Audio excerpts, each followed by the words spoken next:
Hey, I'm Andrew. And I'm Chris. We're the hosts of True Believers, a comic book podcast, a weekly show about all things comics. Welcome to the 8th episode. Last week, we took a deep dive into the publication and character history of Shang-Chi, the Master of Kung Fu. And this week, we are going to be talking about Marvel's What If. It's going to be a two-part series, and we actually did a little bit early, but... Time, space, reality. Listen. And ponder the question. What if? Sorry. What If is an animated anthology series based on the homonymously titled Marvel Comics series, What If. The What If series, the stories debuted in 1977, and since then they've been featured in many other series and collected in, I think, like 13 volumes, with a few standalone issues along the way. With the Loki show, the MCU has created the multiverse and given us a tidy phrase to describe the single point of divergence from the main timeline that branches off into an alternate universe, a nexus event. Nexus events are actually the entire point of What If. They're mostly narrated by Uatu, the Watcher, Uatu, I think, the Watcher. What If stories are designed to explore the consequences of a nexus event and the effects they have on the branch timeline going forward. In Marvel Comics, the Watchers are among the oldest species in the universe. They observe and gather information on the wider universe without interference because every time they've tried to share their knowledge, it backfired and the planet ended up destroyed. Uatu, unlike many Watchers, is a consummate altruist. Having volunteered to observe humanity from his post on the dark side of the moon, against his oaths and established Watcher protocol, he has rendered aid to many Marvel superheroes, including the Fantastic Four and Doctor Strange, sometimes without even their knowledge. I know. So Uatu was kind of, he gets in trouble in the comic books a lot by other Watchers for always interfering. I know that much, but he literally went on trial. Like they were like, bro, you got to stop. He was like, our whole thing is to watch, hence our name, the Watchers, right? What is the point of even just sitting there watching and recording? It's like not even they're aliens. They're just nosy hoes. I think that's all they are. They're like super powerful, nosy ass bitches who just watch and record. I think at some point, like when you have all this technology, you got all this knowledge. I think that at this point, it must just be like soap operas for them. You know, that's actually a good point. They're sitting there like, ooh, what's going to happen on America's Mightiest Superheroes today? Except they're like watching the entire universe, which I really think is crazy. Speaking and of the multiverse. Period. Actually, I think that's just Uatu. I don't think the rest of them really care. Really? So do they all just sit there and watch their own? Yeah, I don't know. I'm pretty sure, like, okay, so there was this planet that got destroyed. This part really doesn't matter. It has nothing to do with this episode. But there was this planet that got destroyed because the Watcher people were like, oh, let's share our technology and our knowledge with them. And they like left and came back and they had like killed each other in like a nuclear holocaust. I remember that. That was insane. Okay, and they were so like, that was his daddy, apparently. Let's not do that again. From my 20 minutes of research that I was like, wait, actually, I need to talk about the Watcher, probably. Yeah. Because he just shows up. They don't explain it in this show at all. He's just kind of like an intro, some voice talking to us and like outline in a cloud type of thing. He introduced himself. He's like, I am the Watcher. Yeah, but they don't. Do they even explain like what he really does? Absolutely they just say like, oh, I just watched. I can't interfere. I think that's all they really say. He literally says, I observe all that transpires here, but I do not, cannot, will not interfere, for I am the Watcher. Man. I think Marvel is really just trying to capitalize on this multiverse thing because they got people all hyped for it. And this is I guess, a good way to do it. But in the earlier stages of the MCU, a lot of people thought that Stan Lee was making appearances as one of the Watchers. Oh, yeah. Because they confirmed that he is apparently supposed to be playing the same character in every appearance, and they actually do show in I think either Guardians of the Galaxy like 1 or 2 him on an asteroid talking to some Watchers, but like they get bored and they like walk away, and he was like, wait, you guys on my ride. That was it. Okay. I don't remember that. That sounds like something that I remember them saying that they Stan Lee is supposed to be a Watcher of some sort. That's what he's always he's the Watcher's informant. Oh, see, because I had to look that up because I was like, well, I started listening to I was doing something while I was watching it, so it was mostly like listening, and then I went back and watched it. But I heard Jeffrey Wright's voice, and it was like, he's like, I'm the Watcher, and I was like, what? Because I don't watch trailers, So I was like, I kind of thought Stan Lee was supposed to be the Watcher, but I don't care about MCU news outside of what I have to look up to know about the movies and to do this podcast. So I was Yeah. like, click, clack, clack, clack, and that was just a fun little bit of information. He's a Watcher informant. Yeah. I'm not gonna say anything about that because Marvel does things like that, and I think it feels like they just come up with these things and they're like, oh, somebody's gonna love to hear it, but they don't think about it beforehand, you know? Oh no, it's like this TikTok thing where he's like, it's Teddy Ray actually, where he's like, he's got elaborate bullshit ideas every 10 minutes. Hey, Teddy, let's go ding dong dish. You 36. See, it's exactly like that. I might make a TikTok about that later because that's exactly how I felt when I was watching What If. I actually kind of like some of the What If stories. Like I read a bunch of them, and then I really like DC's Elseworlds. I really like when they're like, okay, we got a multiverse. What's going on? And you know, we both really liked Future State. So right. I don't want to say I was excited to watch What If. I watched it because we said we would, but in the first episode, what if Captain Carter became the first Avenger? Yeah. So okay. Well, you know that I really like Captain Carter or Peggy Carter, not Captain Carter. That I really like Peggy Carter, but I was so annoyed watching this, you know, because they just want her. They were just doing it all for the clout. You know, nobody really cares about Peggy Carter in the MCU. If they cared about Peggy Carter in the MCU, you motherfuckers would have watched Agent Carter. Exactly. I was an Agent Carter soldier. Well, I was for season 1. In season 2, they no longer had Agent Jack Thompson, and also I went away for like 5 months, so I didn't have access to TV. But if y'all cared, y'all would have watched it. Exactly. Damn it. This was just an easy way for them to gain clout, I feel like. Because also another thing, random, but it's still Chris Evans talking for Steve Rogers, Chris right? Evans? It was, didn't right? Sound like him. I know it was definitely Sebastian Stan and Neil McDonough. Nobody knows Neil McDonough but me. I always just call him the white man because there's, you know, the show One on One. No. Oh man, it's about this guy who's like a retired basketball player taking care of his daughter, and his daughter's Kyla. I'll tell you later. It's a Black people cultural staple though. Anyway. I just lied. It was okay. Let me take all that back. Okay, well, her boyfriend Arnez looks exactly like Neil McDonough. But Neil McDonald's white and he's Black. Or I guess Arnez might be biracial or something. I don't know. So I always just called him like White Arnez or Arnez's daddy. But I found out as an adult his name is Neil McDonough. But he plays Dum Dum Dugan. I'm sorry. That was a completely useless aside. He's one of the Howling Commandos. And he reprises his role as Dugan, and so does Sebastian Stan as Bucky, and so is Zadie Dominic Cooper as Howard Stark.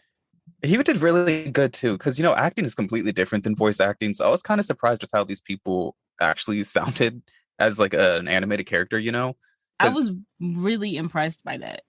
I was too. I didn't think that they could do that, to be honest, because it's completely different. I mean, I don't voice act, obviously, but I've heard it's a lot harder than, you know, just sitting in front of a microphone. I don't want to say like harder because I feel like that sounds mean, but I feel like it's a different style of acting, like from film to stage, to voice. It's completely different. Yeah, but also, people think that I don't see it for celebrity voice actors. I don't understand. Listen, I agree with you on that. Celebrity voice actors, you hear the voice and you're like, oh, that's Beyonce and Lion King. I'm sorry, but every time somebody says Beyonce, I just get a flashback to Flavor of Love. Beyonce? Bitch, you look like Luther Vandross. Every time I hear Beyonce, I just think of New York. Beyonce, sweetie. I'm so sorry that ugly ass bitch.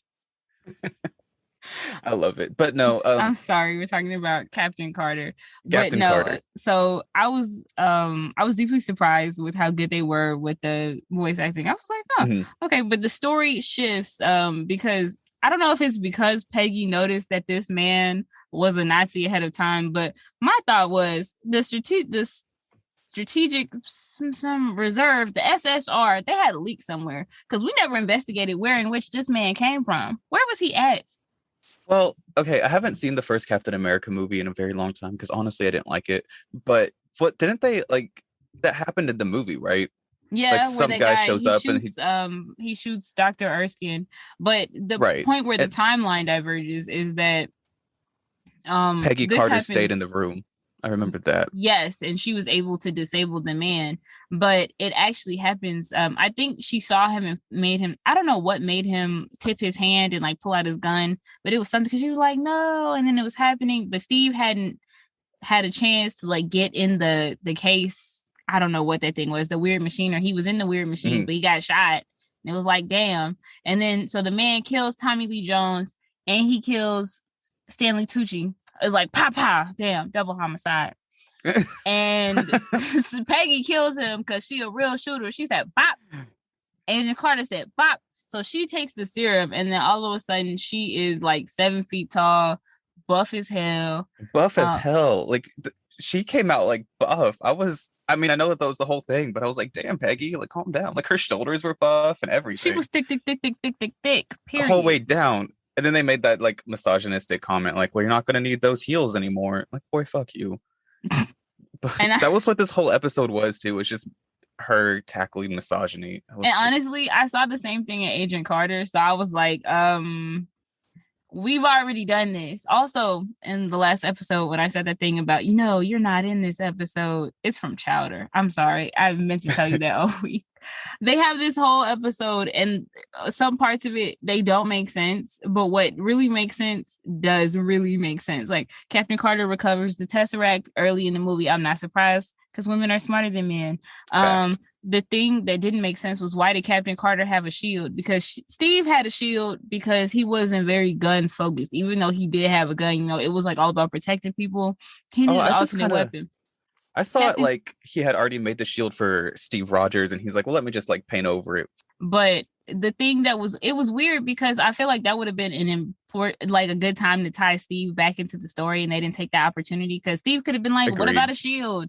And I was like, that was just a plot hole because they never even discussed it. Like she just has a shield. Agent Carter also uses the gun. So I was like, and a sword. He's a shooter. And a sword. Where the hell did the sword come from? I'm not over that. But dude, I kind of loved it. It was giving me Wonder Woman. It was giving I'm Diana Themyscira and I fight for peace and love. I was like, yes. Especially when she showed back out of the portal at the end of the episode, which we'll get to. But like when she showed up and made that pose, it was very Wonder Woman. It was exactly what I thought. She was killing it. And they talk about Bucky, like Steve and Peggy, because they still cool. Steve is for some reason still hanging around with the SSR, looking all weak and submissive and breedable. And I'm sorry. I couldn't help it.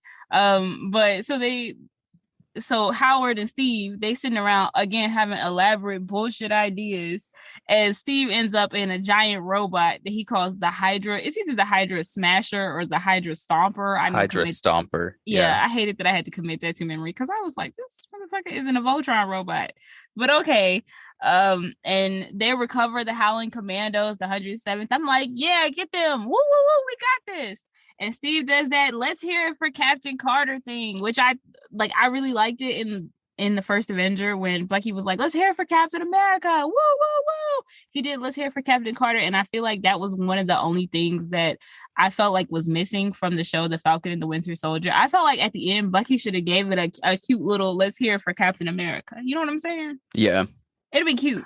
They did a lot of like parallels to Captain America, and I just honestly I wasn't really for it because it felt more like they were just doing it for they like were the trying shits to and get giggles, clout, because exactly. You watched Agent Carter too, and in the very first episode of Agent Carter, in the last couple of minutes, they do a scene that parallels like a Captain America radio serial, which is the kind of thing that they really used to do. Mm-hmm. Like they were like, oh yeah, and she was with Agent or like the Secretary Betty something, and then all the stuff that Captain America was doing, Peggy was doing in real life, but better, and she wasn't the damsel in distress. I was like, that is what they're doing. They're rehashing Agent Carter, but I never needed to see Peggy fight. I want to see Agent Carter do some spy shit.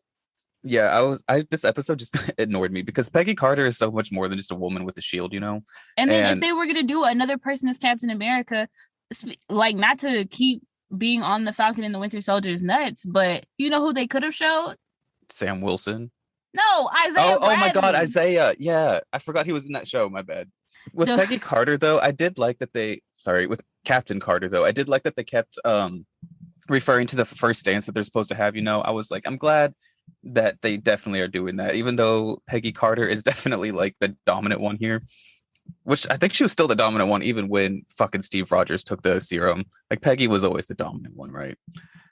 Either way, I like that they kept referring to the dance, and they even made a reference to Bucky getting his arm ripped off because she grabbed him by the arm. He's and, like, oh, you hoisted him almost up. took my arm off. Oh man, and Sebastian Stan, like in the Falcon and the Winter Soldier, he gets to use a lot of like dry humor and like there's a lot of like visual funnies. But in this, Bucky was so funny. He ate. Oh, again, I have to give credit to Sebastian Stan particularly in this, because I didn't think that these actors could do voice acting so well. I really didn't expect it. So good job. And he made a lot of it. Was very funny still. Him and Dominic Cooper, they were like, I got this. They were ready. They understood the assignment. Dude, they went into the fucking recording booth ready for this, because Dominic Cooper like screams at the end of it, and I think it is the funniest thing. Because he makes like this really high-pitched scream. It's like, and I just imagine him in the recording booth like living, because you know how he is. He was probably having the best time of his life with that scream. It was so funny to me. What we didn't talk about though is that since they've already got the Tesseract, the Hydra people, like led by Johann Schmidt, the Red Skull, he's like, our plan is to bring forth Hydra's champion and we're going to take over the world. And that actually, like, what I really appreciate about the Captain America, or like, I don't even say Captain America, like the patriotic Marvel, no, that doesn't sound right either. Like the Captain America content is that they actually make reference to some strange real world events that people like in like passing that people don't realize are a thing, like with Operation Paperclip, in the Winter Soldier, Captain America Winter Soldier, and in What If with the Nazi occultism, because Hydra's champion is like a tentacle monster from another dimension or something. It's some HP Lovecraft shit, and Peggy defeats the tentacle monster.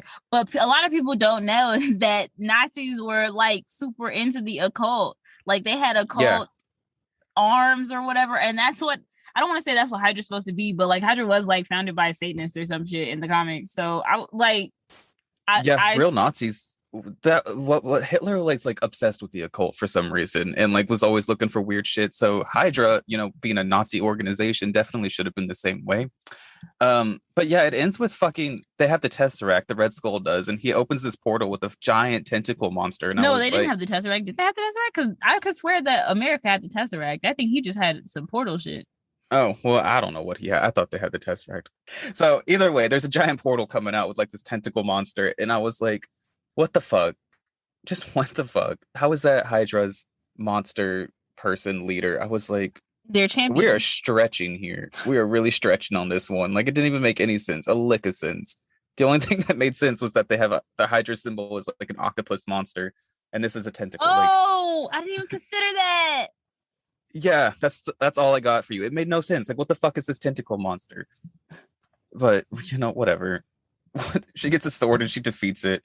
And then at the end, like the episode doesn't end happily either. It's like it's the same as in Captain America: The First Avenger, where she has to make a decision that's going to take her away from Steve forever. And they do that thing like when she was like, Steve, it's okay, we can find a place, and he's like, no, I gotta put it in the water. And then she's like, well, we have to go dancing on Saturday, 8:00, don't be late, or some bullshit like that. And I was like, damn. So like, what the hell? And then she pushes this tentacle monster back through the portal and just goes in.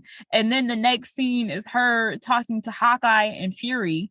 And Peggy was really giving British stiff upper lip realness, because they were like, she's like, where's Steve Rogers? And they're like, Captain Carter, the war's been over for like 70 years. And she's like, oh, damn. And Steve's list of maladies and health problems were so long. I know he's long dead. Yeah. Don't even look for him. It was ridiculous. I do like the reference that they made to the dance again, because I was like, okay, I'm glad we're like staying consistent with that, even though it's a different universe, but we're still staying consistent. And she comes back out of the portal, because somehow, did they just like create the portal again and made her come back out? I don't know if they just beamed the portal, or I don't know what she'll be doing, honestly. I don't question Nick Fury. He just does whatever he wants. But either way, they had a portal, and she came back out the portal 70 years later, just like in Captain America 1, just more occultist, I guess. But Yeah, so there's a good parallels at least if that's what you're looking for. It's not what I was looking for when you said you're going to make a Captain Carter. I would have preferred something more just about Peggy Carter because I still made this about Steve Rogers a lot, and I was like, that's not what we care about here. And if we're being honest a little bit, Steve should have just died at the beginning of the episode and made this more about fucking Peggy. He should have just got shot. Like, he did get shot. That's why he couldn't. First of all, I don't get why him getting shot meant that he couldn't still. I would have been throw him in there. Yeah. Just this episode was still about fucking Steve Rogers. I was like, the way I would have just dug that bullet out and stuck him right on back in. Right. Give Peggy her moment, just let her. This should have been about her, but they still made it about other people. And I guess that's what some people wanted to see, but it wasn't what I wanted to see. Not me, though. Yeah. I'm built different. And honestly, I'm glad I'm done talking about this episode because I want to talk about what if T'Challa became a Star-Lord. And it was like if honestly the whole point of this episode was basically like if anybody but Peter Quill had gotten taken by those Ravagers, the universe would be way better. Okay, so this episode is about like the Ravagers picking up T'Challa instead of Peter Quill, and T'Challa's obviously a better person than Peter, so things go right instead of going wrong. But my thing was, how did y'all accidentally fly to Wakanda and pick up this they explained it because vibranium. I was actually just watching Black Panther 40 minutes ago, but it actually did make sense because first Yondu didn't do it himself. He let them other idiots do it. Yeah. And when an asteroid fell to Earth and struck the continent of Africa, it changed the plant. Now I'm paraphrasing Black Panther. That was an accident. Basically, Mount Bashanga or whatever, where they mine vibranium, it's an asteroid. So it's like highly concentrated alien metal. Mm-hmm. So it made sense. Like he was out there. They were like, oh, here's the kid. But the thing that was so funny about it was that Yondu pulled up a hologram and he was like, now, does this look like Peter Quill? Because he's black. Yeah. He's black. And they were like, he has 2 ear holes, 2 eye holes, 1 eating hole. They're the same person. What they said? We don't see color. You know what? Oh, half of them are blue. They really don't have time. They said, oh my God. They said all humans look alike. Well. You went to the wrong continent. Like, see, I still don't get it though. Like, how did y'all end up there instead of in Montana? How did you mess up that badly? You're on the whole other side of this Earth. But you know what? That's what happens whenever you choose just regular people to go to Earth to pick up a human, I guess. Shit happens. That's what happens when you outsource. Yeah, you should have done it yourself, Yondu. That's on you. And then, like, the universe really is better with T'Challa as a Star-Lord. Like, they still have that little dust up that's at the beginning of the first Guardians of the Galaxy with Djimon Hounsou. And Djimon Hounsou is, like, a big fan. I can't think of his character's name. I just know that he's very fine. He's like, oh, my God, you're Star-Lord. Like, and Andrew was mad because T'Challa still had his same African voice. Yeah. And he was like, kids who get kidnapped, they don't have accents. And I had to explain to him, I'm pretty sure nobody was teaching Peter any other languages. I think he just had a translator. Yeah, but still, you would have picked up something else. You're not going to have the same accent that you had when you were like 8. The universe is just better with T'Challa instead of Peter Quill. Thanos has given up on mad tightening.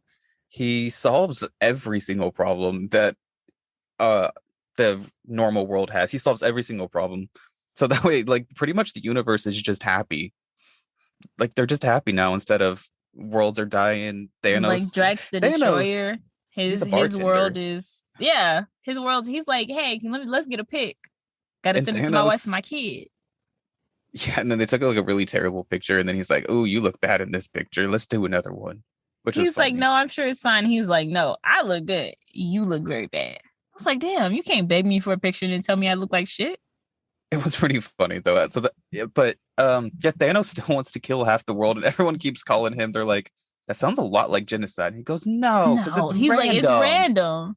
Yeah, it's not genocide if it's random, but he's saying it happily instead of like, I have to kill the world, which is like, It's really funny. No, what's funny though is that there are two big parties in the middle of this episode, and like one of them is T'Challa's party, like, or it's the Ravagers. Like they're celebrating, they're like, oh man, we got this. And like you find out that the Ravagers have changed their ways. They're going around the galaxy spreading good. The Ravagers are no longer space pirates. They have T'Challa, and they're like, let's do good. Let's help people now. And it's like, man, if y'all would have got anybody but Peter Quill, like just anybody else. It makes me wonder, like, is it because T'Challa is so great, or is it because Peter Quill sucks that much? I think it's a little bit of both. You know, T'Challa is actually a good person, and Peter Quill is clearly an idiot. I learned that from watching Avengers in Infinity War when he's like, "No, I'm not from Earth. I'm from Missouri," or he said Montana or Missouri or some bullshit, and I was like, "Look, what?" even in the comic books, he's not the smartest person. He's a fucking idiot. But yeah, so what's happening? So they're in this little bar and everybody's happy and good, right? And everybody loves T'Challa. Even like everybody just loves T'Challa. Everyone. And then Nebula shows up with this blonde wig, pretty much, because that's not her real hair. We know, right? Yeah. So, what's funny though is that she's got this blonde wig on, but like Nebula in the comic books has hair. She has hair. So I was like, what? Why is the wig blonde? She thinks she Beyonce. I don't know. And then she's calling him Cha-Cha. First of all, when I was a little kid, Cha-Cha was slang for coochie. So it just kind of threw me off. I don't like it when people give people with like ethnic names nicknames, but Cha-Cha, like, for it to be that, I was like, Coach A. You know, that's probably what it was too, because you know him and Nebula seemed a little bit close. You know, she was calling him Coachy. She was probably giving him a little coach. A little bit. It's T'Challa, and Nebula's a bad bitch. Like, let's not try. And Nebula's a good person now too. She's still adopted by Thanos, but she's like out here trying to do good. And the fact that T'Challa was like, "Yeah, I've been trying to get them into therapy, like, but they won't go. I'm working on it." And I was like, man, they really hit all the points of like the MCU. Like, okay. Thanos is a shitty father, but the thing that was so crazy about the episode is we're not even talking about what it was about. Like, so he has to go. The Collector basically became the new Thanos, and he's got like the children of Thanos or whatever with him, like Ebony Maw, Proxima Midnight, or whatever. And the Collector is trying to. I don't know if he's trying to take over the world. I don't know what this man's like. I didn't really enjoy wants this to collect. That's what series was. And then also, goddamn, Howard the Duck was back. I was not happy to see him. I did not like Howard the Duck. I don't like the movie. I didn't like him showing up the other 2 times. I was mad that I waited after Guardians of the Galaxy and he was there. Why am I going on a rant about Howard the Duck? I'm sorry. And it was Seth Green too. I looked up the cast. I was like, yeah, Seth Green. I like Seth. That doesn't surprise me. So I do like that the Collector though was actually this huge, powerful. What is he? He's an Eternal. No, he's not. I don't know. He's really powerful though. He's a something like the Grandmaster or something. And speaking of things he was collecting, like they allow themselves to get captured. The whole plot really doesn't matter because it honestly doesn't. T'Challa is just walking through all the shit that he has, and all of a sudden, his little necklace that's made of vibranium, obviously, because everything in Wakanda is made out of vibranium, it glows, and then he turns, and then the ship glows. There's a whole ass Wakandan spaceship on there. And T'Challa had previously said at his party, he was like, I'm from a place called Wakanda on Earth. My father tried to tell me that, people were corrupt and bad or whatever. And I guess I just didn't believe him because Yondu was going to take me back to my dad after I had explored the galaxy a while. And Wakanda had been destroyed. Here we come to this. Here we come to the end of the road. And we can't let go because he gets in this Wakandan spaceship and there are these like, I don't know what you would call them. They're like models or like a mannequin kind of. They're these like mannequin Dora Milaje pilots. They even have the outfits on, which I kind of thought was really cool. And it's a message from King T'Chaka, who's like older. And he's like, my son, Prince T'Challa, was abducted by aliens like when he was a boy. And we're sending this out to the universe so that if there's any chance of finding him, like, please come home, please send him home. And when I tell you, I was about to cry because the actor who plays King T'Chaka, I really appreciate his work. I think he's such a good actor. And I think he has such a sweet voice for like an old man. So his pleading, I was like, oh, he just wanted his son to go home. Oh, it was really good though. Like, imagine they have that kind of technology to send it out far, far into the universe. They do. Like, that's insane. They That's do. insane. I mean, I know, just like the thought of that kind of technology is insane to think about. Yeah. And they're out here, like, they're just out here doing that, look like sending an SOS into the universe. So when T'Challa finds it, he's a little bit First mad, of all, a little bit. That a is little bit mad. because he does get caught. He gets thrown back into the clink with the rest of them. And he's like, Yondu, you got some explaining to do. It pushes Yondu up against the little laser gel cell wall thing. I was like, damn.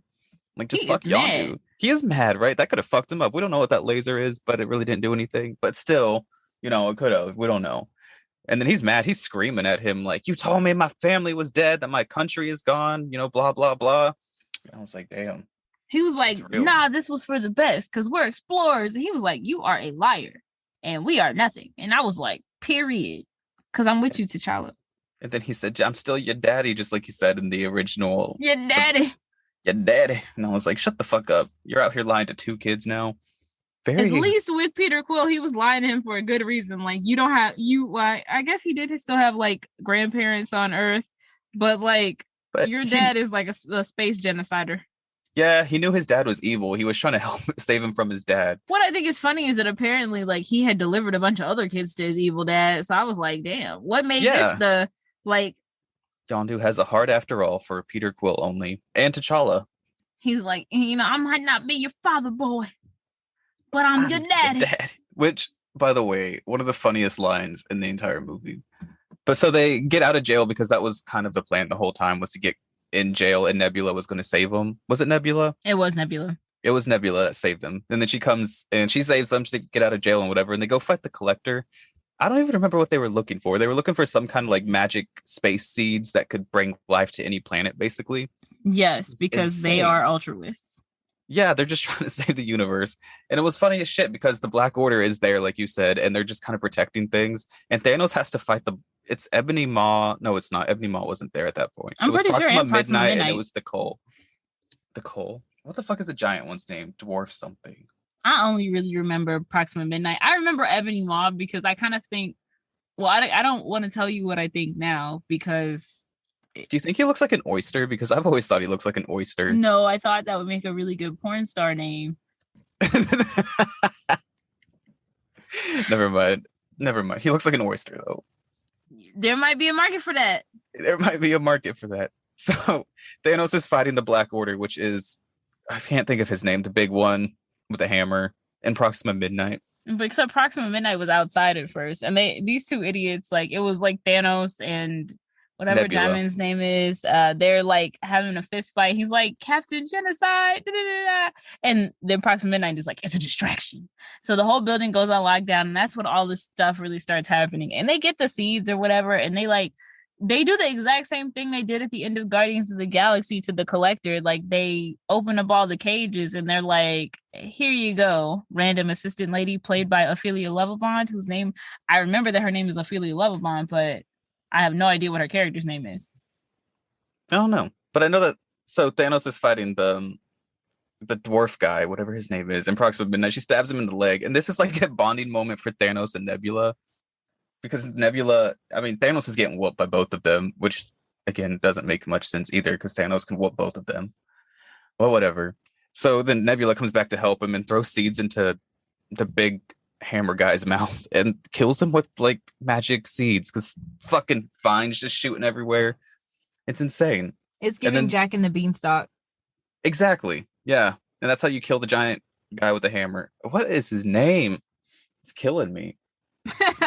Okay, I'm about to look that up. So the whole episode, like, nothing that happened in the episode really mattered. It's like how most people who tell me that Iron Man 3 was a really good movie, if I put a gun to their head, they wouldn't remember. They can't tell me the plot. That's how I feel about this episode. I had more fun watching it than I had watching episodes 1 or 3, though. But that might just be Chadwick Boseman's influence. And then the fact that I really like Josh Brolin. So him as Thanos was like so funny in this episode. He was like, no.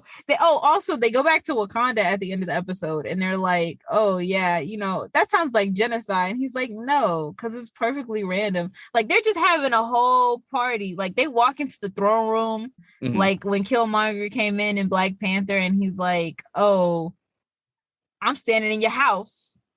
Yeah, I guess Yondu felt bad and was like, "Hey, let's go see your family since they actually are still alive and I lied to you." But that part No, is I really don't think sweet Yondu though. felt bad. I think T'Challa was like, I'm gonna go see my family. Oh yeah, you know what? That's probably what it was. He's like, "I'm going either way, so you gonna try to stop me or?" But that's a sweet moment. I like that one. That was really cute, and everyone was just having a good time with like these aliens. By the way, his name is Black Dwarf. I looked it up. I I had to know. It was killing me. I hate that what I'm gonna say, and I'm sorry. That would also be a really good porn star name. But yeah, so that episode, I don't know how I felt about it. It was good to see Chadwick Boseman back. I mean, we didn't see him, but it was good that he was back. It was a sweet moment, and they even gave like a memo. What is the word? They memorialized him a bit at the end. Yeah. But then that wasn't even the end of the episode. It was like for like 2 seconds. I don't know who the voice is. I don't know if it was Chris Pratt or what, but he shows up. Peter Quill shows up at the end. He's Oh working at yeah. like a friggin' Dairy Queen in Missouri. And then I know this. I'm pretty sure this was Kurt Russell, like 100%. I'm pretty sure. Pops up. He's like, "Hey, Peter, no hello for your dear old dad." And I was like, "What the hell?" Yeah, Ego showed up, and then that's when it like cut out, right? Just done. That was like, and then the Watcher is like, he like speaks at the beginning of every episode. You know, he does the time, space, reality thing. He talks at Yeah. the end, but like, sir, you can't just. It's like you can't leave us like that. That's not enough. I Put know some that makes more. me want to have like a part two of this, and I didn't even really enjoy this one, but I want to know what happens there. Ego still comes back for his son. If Ego got off of his planet, that's a big thing because he Well, is he the had done it planet. before when he went and laid down and made all them kids, but But he came back just for Peter Quill this time, so that means that something huge is going to happen. So and that then made his me eyes lit interested. up and he was like, "Oh yeah." Yeah, Jesus, like I didn't like any of this episode except for like a few like here and there moments, and the fact that Chadwick Boseman was there, obviously. But that made me want to keep watching it. So Like, and that was the same thing with Captain Carter because like they just open with her talking, they end with her talking to Hawkeye and Fury, and they're like, "Oh, the war is over." Well, bitch, what yeah, are we doing next? yeah. Like I need to know what happens with Captain Carter now that Steve Rogers is not the focal point of that. Like what happens with Peggy Carter? And But then I digress. that's it. I was like, okay, well that's it. And then this week we watched What If the World Lost Its Mightiest Heroes. Oh man. Now, if we want to talk about horrible endings, let's talk about this one because Let's this talk was about like a horrible fucking opening to this. This one was my least favorite by far. no, this one actually, I hate to say it, it was my favorite episode. I just still also didn't like it. This one, I felt okay. so validated. I'm valid. It opens with Nick Fury and Natasha Romanoff in Iron Man 2, where he's like, an idea was formed. You know, his stupid bullshit Avengers thing. Talking about he was the like, Avengers. He was like extraordinary people to do, you know, what regular people couldn't. And I was like, yes, okay. Because I'm always here for a Sam Jackson moment, period. And always will be. But so they're like, oh, get out of the donut. You know, they have that whole little scene from Iron Man 2. And then when Black Widow is supposed to inject him with the medicine to stave off the effects of the palladium poisoning. Wow, I feel like I really do know more about Iron Man movies than people who actually like them. He like falls on the ground and is dead. Dead as hell. Okay. I was laughing. I was confused as hell because she like injects him, and the next thing you know, he's falling out of the booth he was sitting in on the floor, and I was like, "What happened?" And then they're like, "He's dead."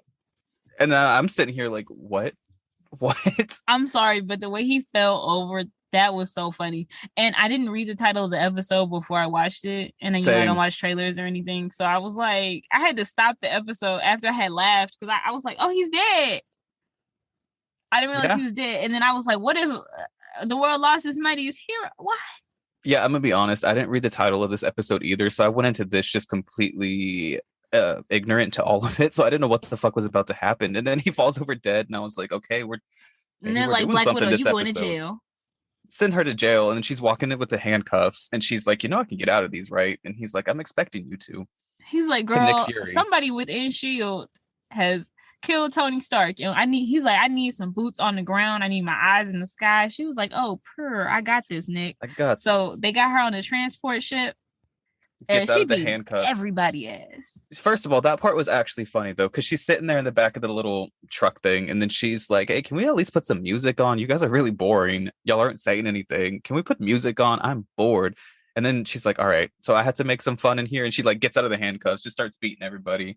And then this like flashes to the front of the truck, and the guy's sitting there like, I don't know why she's such a big deal. Like all she can do is throw a punch. She's nothing. And then all of a sudden you hear like pop, pop, pop, pop in the back, and he's like, oh fuck. So she gets out. And then you see she's like, okay, I'm going to ground. And then you see Fury, he's on his way out. He's doing Nick Fury things, getting things done. Everybody's like, oh my God, Iron Man.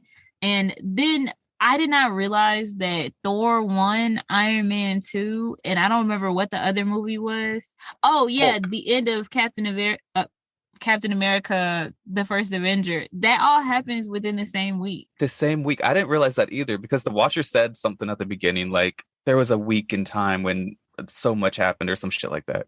And then I was like, what happened? And I shit you not, this whole episode happened from Tuesday to Friday. And they're like literally showing you the days. And after Tony Stark is dead, and they don't have to, because if you notice, Fury isn't there in Thor 1 when they have that whole little thing going, that brouhaha in New Mexico.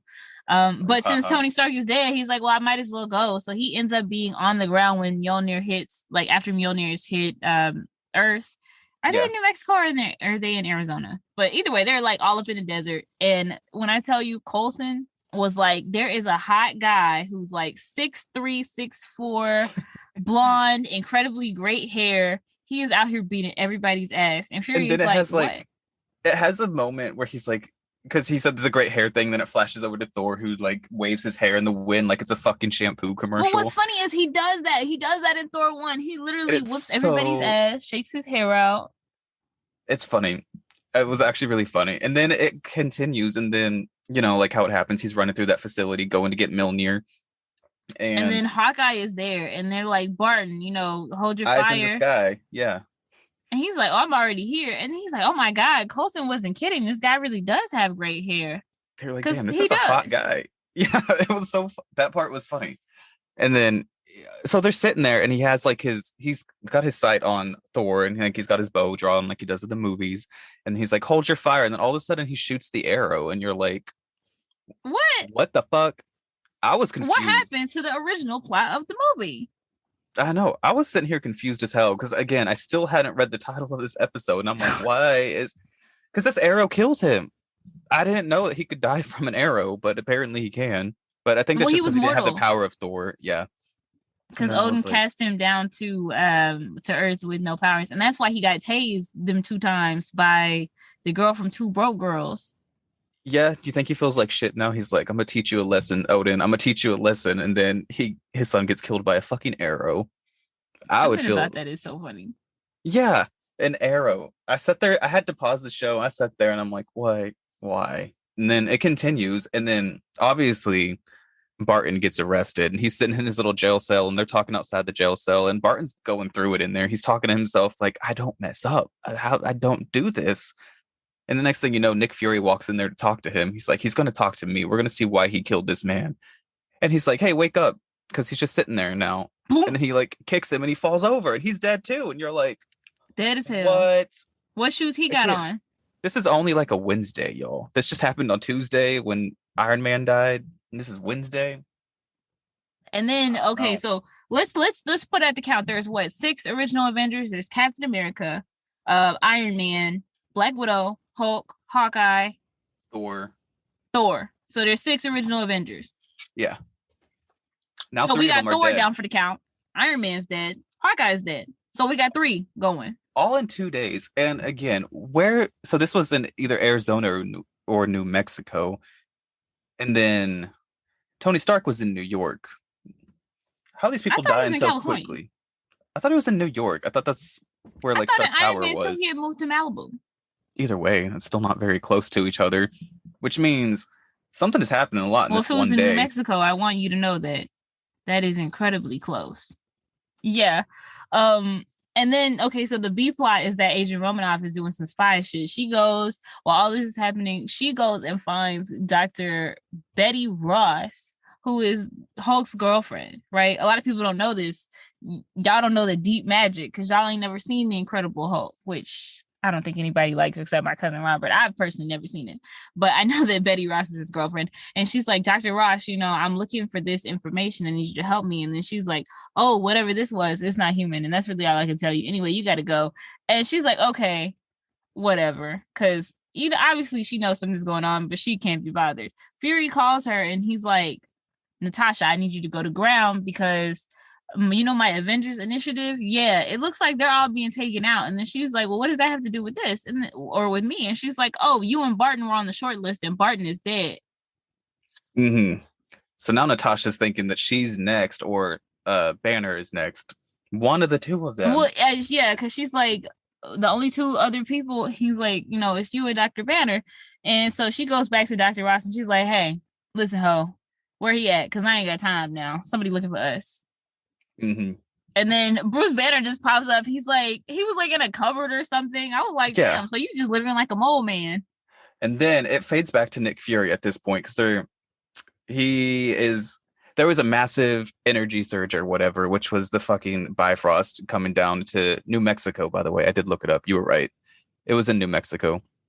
Yeah. And it's fucking Loki with an army of Guardians and the Destroyer. It was crazy. And I was like, oh, he came to avenge his brother. And then they have this little face off with Nick Fury and Loki. Nick Fury and I was does like, the smart thing. He's like, hey, listen, we didn't do this. We're looking for somebody to kill one of ours. So Loki says some bullshit. He said, y'all have until the next dawn to find my brother's killer. And I was actually Team Loki in this one, though. He came to avenge his brother for once. Of course, it gets a little skewed later on, but he came for one reason. You know what, TBH, I'm not even mad at that. Then from there, they're like, okay, back to Romanoff. And she's like talking to Hulk, and he's like, actually, I should probably be by myself because, people are going to come after me. And then here comes General Ross, who is like Dr. Ross's dad. And also, he's that guy that made the Avengers sign the Sokovia Accords in the movies. Yeah. And like that, I already knew he was a bad guy. So I was like, how are you guys falling for this? You people. Mm-hmm. And then Bruce Banner says some comment like, well, it's a good thing I can't die if people are trying to kill us. And you're like, okay, yeah, good point. Good point. You can't die. Hulk always got your back. I stopped worrying about him right then. Yeah, because I was like, yeah, I kind of forgot about that part. You are the Hulk right now. And then somebody activates the Hulk, and like when I tell you he is on beast mode, he is literally going up against all these, like they got tanks, they got soldiers, they got guns. He is like, I am the Hulk smash. They shot him, and then Bruce was like, oh, it's fine, I'm not gonna die. I just got shot. And then Hulk comes out and Hulk smashes everything. And Natasha's like, no, stop. Don't do this. Hey, big guy, sun's going down. And then at that point, this was the part that I hated the most, is he's sitting there, Hulk is just beating everybody, throwing cars, flipping people, stomping on things, and he starts just bubbling, and just keeps bubbling until he fucking explodes. What? Like blood, guts, everything, everywhere, just dead as hell. And we're all sitting here confused, like, what? Because he can't die. I was like, he can't die. He literally said in the Avengers movie that he had tried to kill himself, and the Avengers all just said okay and moved. Like everybody just moved on from that. Yeah, we really just kind of never acknowledge the fact that this man is horribly suicidal. But say la vie. He's exploded now. That's a thing. And at that point, it fades to like a little bit in the future. Natasha's sitting in her room by herself, looking up some stuff. Wasn't really her room. It was some kind of like factory thing. It was like a terminal, and she was like, click, clack, click, clack, clack. And so she calls Coulson, and she's like, hey, I need you to let me in, for Barton. He was my friend, blah, blah, blah, blah. All little bullshit. And then Coulson's like, yeah, sure, whatever, girl. I don't care. He said she wants his password to the computer, and he's like, I'm not giving you it. She's like, you have to. And he's like, no. And she's like, you have to. Like, I'm about to solve all of our problems. And he's like, okay, my password is Steve, I love Steve. I'm starting to think that Coulson is a little gay because, like, what is the Captain America obsession? Another gay moment from Marvel. Exclusively gay first Coulson in a different universe. So she gets in, she figures out the problem. They don't tell you what the problem is at this point. She's just like, aha, she has her moment. Well, she says, like, why would a dead woman, or why would a woman who's been dead 2 years be accessing the system? And I was like, yeah, it was a good little hint. But then she hears like a sound behind her and she turns around and she's like, you can't beat me and you can't beat Shield. And then she gets beat And just like then that by like an invisible man. Basically, is just flipping her out, threw her into the ceiling, cracked the whole ceiling. I was like, oh, this bitch's spine is broke. and then She's not getting up. and she calls Fury in the middle of this and she's like, Fury, blah, blah, blah is the answer. And I didn't hear what she said. And I was like, She said, the answer is hope. The answer is hope. And then she I thought she said screen. Hulk. And I thought she said home. And at no point did I ever think she said hope. The point where the universe diverged, I guess, is because they figured out in like two minutes after you see Fury in a grave site standing over Hope.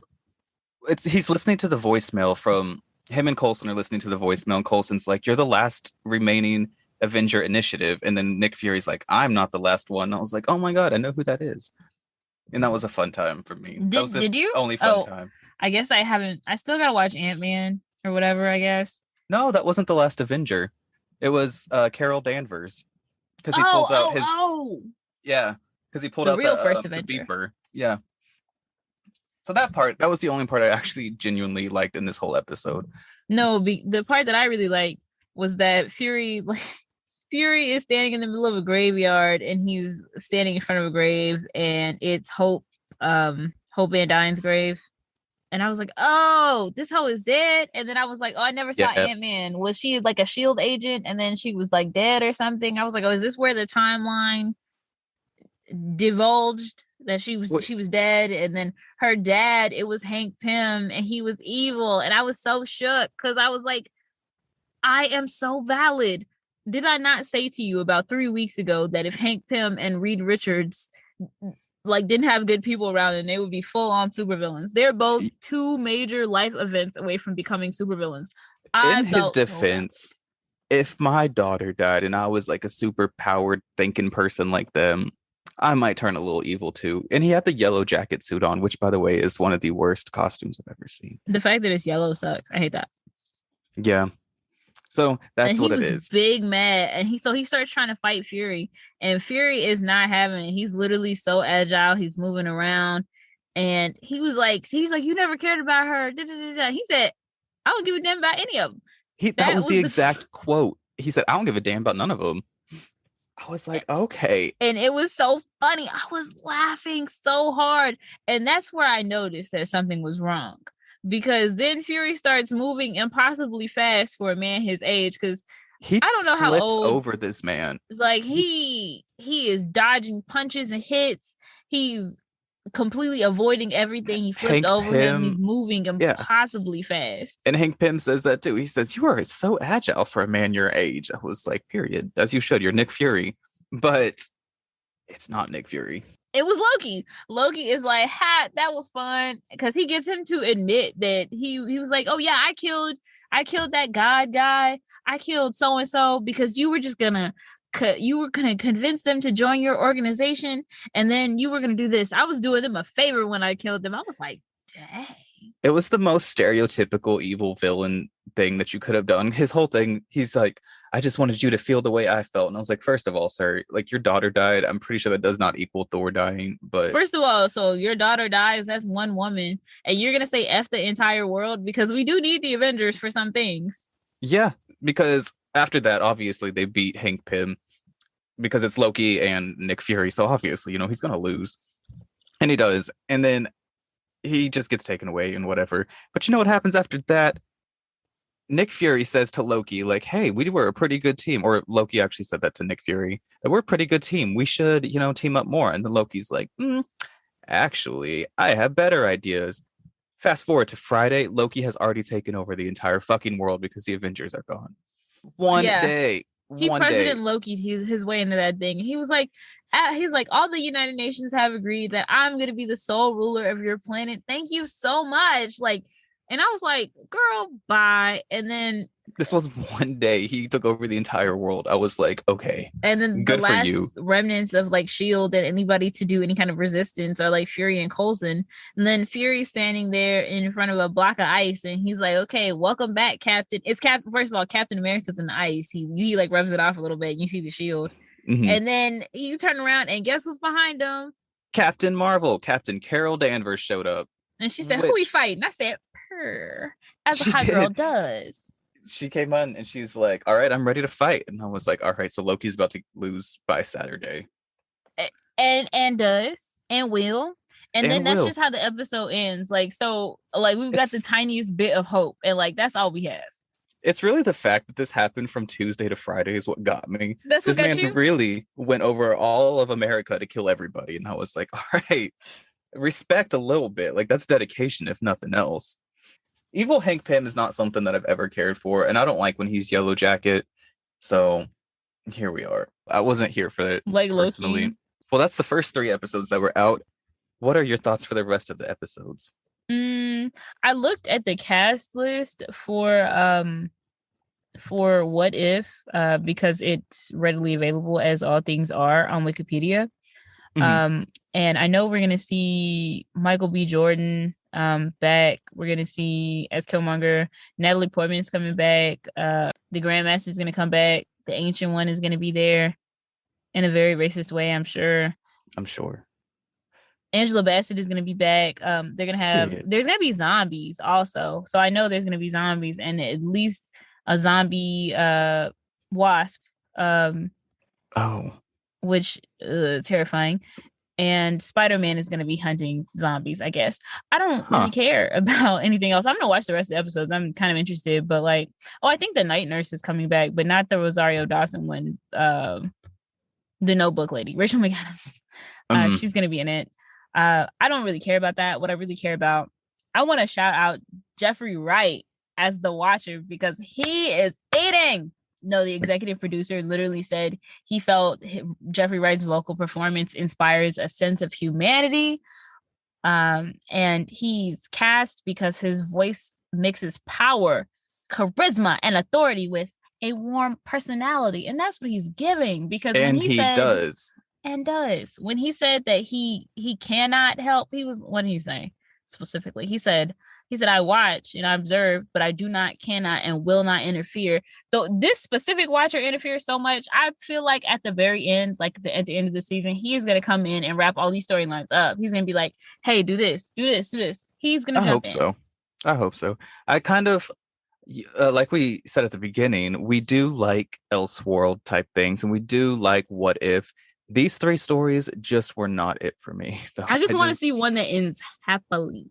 Yeah, I want to see more. I don't know what I want to see. I don't want to see, because what they're doing right now feels like they're just doing it for clout and for attention. It's not like actually anything that should be happening, you know? Like they're doing it just for the easy money. Like that's not what we're here for. And I think a lot of people realize that too, because a lot of people are not interested in these first 3 episodes. They're just not where it should be at. There's so many other things you could do. Like, what if Peter's uncle didn't die? He would still be Spider-Man, but he'd be Spider-Man with different mindsets, you know? That's a lot more interesting than watching the Avengers die because Hank Pym went a little crazy. First of all, especially because I've been waiting for Hank Pym to do something like this again for years. Because I was like, it's gonna be you or Reed. Which one of y'all gonna snap? No, I feel like the What Ifs, like if even one of them had ended happily, I probably would have really liked it because I like to see what people are gonna do. I'm like, okay, show us this Nexus event, baby. What's going on? What's going down? And also, I will say, in the first episode, he did say exactly when the timeline changed, which was Peggy Carter staying in the room. He says that. He's like, this is exactly where it changed. And I wish he would have done that in all these other ones, because he didn't say it ever again. This is the same disappointment I felt in the Loki show, not ever knowing what Sylvie's next. Yeah, it's like, I wish he would have said in all the other ones, like, Hope's daughter died. This is when the Nexus event changed. Obviously, he wouldn't have said that because that would have ruined the spoiler at the end. But something around that would have been, I don't know. It's just me critiquing it a little bit, I guess, because I loved that line. I thought it was great. And it would have been good foreshadowing for every other episode to follow. And then, another thing about Captain Carter. You know how I was privately telling you that Marvel has not promoted Shang-Chi and the Legend of the Ten Rings like they ought to have? I've seen more promotion on TikTok from the lead actor and from Big Nasty on Instagram because I like to look at his muscles. They promoted the shit out of Captain Carter. Like they promoted these Yeah, shit. they I did. saw the advertisement everywhere, all up and down my Twitter feed, on Instagram, everywhere. I have not seen that same level of energy for these other What If episodes. And I feel like they're only pushing Captain Carter, like the official Captain America Twitter, which did not even change for Sam Wilson. Like they had Captain Carter as their profile and everything. And I was like, girl, change that shit back. See, and again, they did all that just for the episode to be focused on Steve Rogers again.